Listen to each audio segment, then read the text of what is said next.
नमस्कार. आज आपण आलो आहोत इथे एक छोट्याशा फार्मला भेट द्यायला.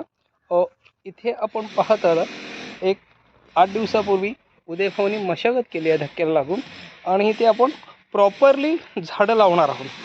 आणि आपण पाहत आहात माझ्यासोबत आहेत आमचे मित्र, जे शेतकरी मित्र आहेत, ST डिपार्टमेंटमध्ये काम करतात, आणि त्यांच्यासोबत त्यांचे मिसेस आहेत, आणि त्यांनी BSc हॉर्टिकल्चरमध्ये डिप्लोमा केला आहे. आणि ह्या दोघांच्या ज्ञानाचा वापर इथल्या शेतकऱ्यांना होण्यासाठी आपण एक प्रयोग करणार आहोत. प्रत्येक झाड ऑर्गॅनिक पद्धतीने जगवण्याचा प्रयत्न करणार आहोत, जेणेकरून ह्याची वाढ कशी होईल. इथे पाहत आहे आपण झेंडू, टोमॅटो, मिरची, त्याच्यानंतर कलिंगड, काकडी, इकडे आहे ब्रोकोली आहे, स्ट्रॉबेरी, काकडी, कारलं, लाल कोबी, आणि ही छोटी आहे ब्रोकोली. हे एक एक आपण झाड लावणार आहोत, त्याची प्रॉपर नरिशमेंट करणार आहोत, आणि त्याची जी प्रोसेस आहे ती आपण दाखवणार आहोत. आणि हे आणलेलं हे कांदे आणलेले आहेत आमचे मित्र साळुंके सर, त्यांच्या गावाकडच्या शेतातून त्यांनी कांदे लागवड केले. तर ह्याचे आपण एक एक प्रयोग करणार आहोत. तर 8-10 दिवसांनी आपण व्हिडिओ बघणार आहोत. तर आपण पाहूया त्याची मशागत कशी करायची, म्हणजे त्याची लावणी कशी असायला पाहिजे.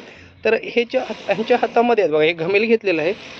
उदयभाऊ, काय ह्याचं नाव आहे नक्की सांगा. प्रोटोमिल म्हणून खत आहे. हां, हे ऑर्गॅनिक आहे, पूर्ण ऑर्गॅनिक. बरोबर. कंपोस्टिंग केलेलं प्रोटोमिल खत आहे. हां, नाही ॲग्रो ते कंपोस्टिंग खत आहे. हां. आणि त्याच्यामध्ये आपण काय मिक्स करता येते आता? मॅक्स नावाचं बायो फर्टिलायझर आहे, JU ॲग्रीवाल्यांचं. हां, हे बायो फर्टिलायझर कसं होतं की मुळांना ताकद देणं, तसंच त्याचं झाडाचं आरोग्य चांगलं ठेवणं, बुरशीजन्य रोग होऊ न देणं, ह्यासाठी मदत करतं. ठीक आहे. आता आपण ह्याचं एक मिश्रण तयार केलेलं आहे. आपण पाहत आहे हे मिश्रण एक साधारण जास्त प्रमाणात ही माती घेतलेली आहे, प्रोटॉन्स, आणि याच्यानंतर हे मिश्रण टाकलं आहे. मगाशी थोडंसं टाकलं होतं. आता एक प्रॉपरली मिश्रण करून घेणार आहोत. बघूया आपण बॅगेचं प्रमाण किती. हे कसं आहे. JU ॲग्रीवाल्यांचं जे इकोमॅक्स आहे त्याचं प्रमाण आहे एकराला 4 बॅग. एक एकरमध्ये 4 बॅग, म्हणजे 4 किलो. म्हणजे विचार करा, हे किती.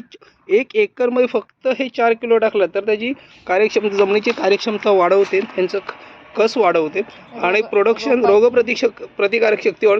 तर आपण ह्या रोपांवर ह्याचा प्रयोग करणार आहोत, आणि आपण प्रॉपरली याची व्हिडिओ बघून शेतकरी मित्रांपर्यंत आपण माहिती पोहोचवण्याचा प्रयत्न करूया. तर बघूया हा प्रयोग कितपर्यंत सक्सेस होतोय. सर, आपण एक एक झाडं आपण लावूया. आता हे कसं करताय बघूया आपण. एक ठराविक अंतरावर आपण छानपैकी करणार आहोत. एक एक आपण जरा 1 फूट इकडे आहे थोडंसं, म्हणजे ते वाढवलं भरपूर आहे.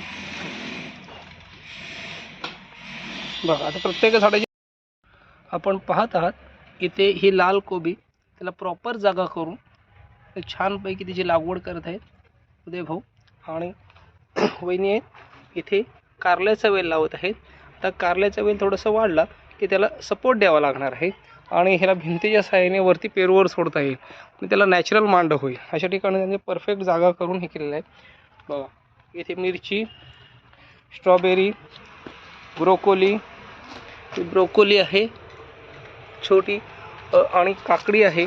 याचं एक वेल जाईल व्यवस्थित.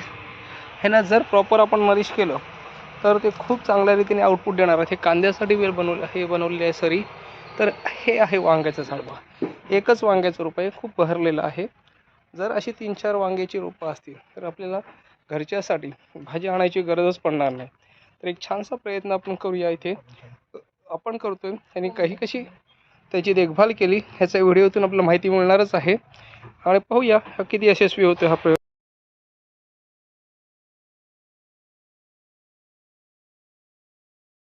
पण रोपांची लागवड केलेली आहे, आणि थोडंसं बुरशीनाशक आणि कीटकनाशक ज्यासाठी ही पावडर आहे. उदयभाऊ, ही कसली पावडर आहे? 22 टेन का? याचं नाव 22 टेन आहे. एक 5 लिटर पाण्यामध्ये साधारण एवढी पावडर टाकलेली आहे, आणि ढवळत आहे बघा. आणि हे प्रत्येकाच्या बुंध्यामध्ये हे देणार आहे. ही आपण रोपांची लागवड केलेली आहे बघा, जेणेकरून ह्याला बुरशी लागणार नाही आहे. तर साधारण आपल्याकडचा शेतकरी पारंपरिक पद्धतीने झाडं लावतो, त्यामुळे नंतर त्याला बुरशी येतात, त्या रोगाचा प्रादुर्भाव होतो. ते होऊ नये म्हणून त्यांनी एक छान असं त्याला बुंध्यामध्ये ताकद येण्यासाठी आणि बुरशी होऊ नये म्हणून हे दिलेले डोस आहेत. बघूया आता.